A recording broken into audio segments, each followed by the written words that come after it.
Yes guys, this is nearly last and welcome. In this video, what we're going to be doing is another class setup video. This time guys, we're going to be focusing on the 48 Dredge. I've got plenty of other class setup videos on my channel, so if you're new to my channel, make sure you subscribe. Got lots of other things going on. And guys, if you drop a like on this video before you leave, that'd be absolutely fantastic. So let's jump into this particular class setup. Now, as you can see with this actual class setup, I am running with the iron sights. Now, I know a lot of people tend to like the iron sights on this gun. They aren't the best. They really aren't. I mean, at the end of the day, they do cover your field of view quite a lot, but if you're going to be playing on, say, like domination on maps kind of like this, you know, the B flag is on the outside and you're going to be keeping to those medium to long ranges. So for me personally, I can still use them quite easily. As you see, I'm just going to pick off my long ranges. I can still make people out quite easily, so it does make way for other attachments and extra perks as well. Now, with the attachments that I've actually got on, first of all, I've got on quick draw. As you know, with the LMGs, they're very slow, so we definitely want to be trying to get this weapon up as quickly as we possibly can, especially if we get caught out into those closer areas.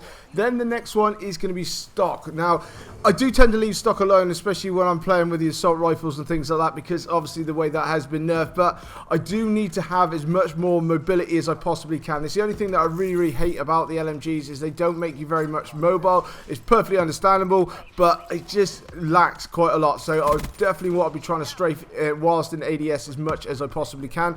Then moving on to the very last one that I'm actually going to stick on with this particular one is extended mags. Now, as soon as you've got extended mags in, I mean, you can down so many enemies at once. It's very easy, especially this being a 6-round burst gun. As you can see here, you can just pick people off very easily and just pick your time that you actually want to reload. You don't have to go panicking or anything else like that. So if you've got extended mags on, it's absolutely fantastic. Now, as you can see, I'm not going to be running with grip. Obviously, this is a 6-round burst. You don't need to be running with grip whatsoever for me personally. Then we've got other ones, say like fast mags.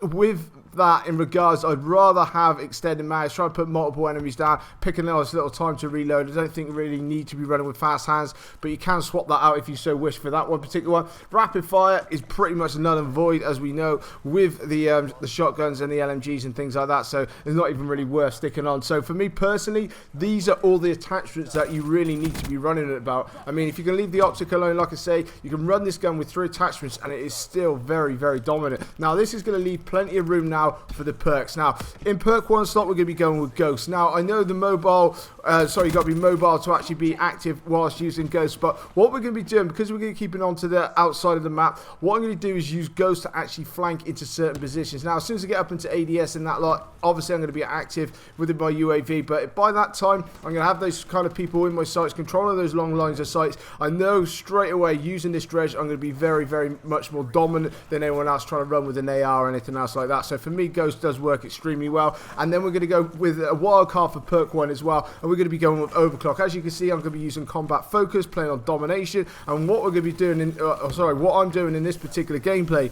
is just trying to run through as many streaks as I possibly can. Then going for the next one is in perk 2 is going to be fast hands. Obviously this is going to complement the quick draw. Then we're going to be going with blast suppressor. This is obviously going to help me boost into different positions just to try and flank and trying to get onto people as quickly as I possibly can. And then in regards to that, is I don't really need to be worried about awareness because I'm not going to be getting up into any closer quarters. Not going to be worried about tap mass because I'm going to be trying to get onto that point a little bit later. I'm not going to be trying to play too aggressive with this particular gun. And also dead silence is going to be pretty much null and void as well, because at the end of the day, we're not going to really get that much closer to actually worry about people listening to our footsteps. So this is the kind of class setup that I'd actually run with it if you're quite happy with it. Like I say, I am going to be bringing some more different class setups that I actually use with this 48 Dredge in the future, so make sure you're subscribing and coming back and checking them out. But coming up on your screen now, guys, is the actual class setup that you're going to be running. Like I say, if you are really struggling with these iron sights, you can swap out extended mags and just stick on an optic instead, and you can even run with that. The magazine size is still large. Like I say, it's a 6-round burst, so you're not going to be cycling through your bullets too fast, and you can still keep with those extra perks as well.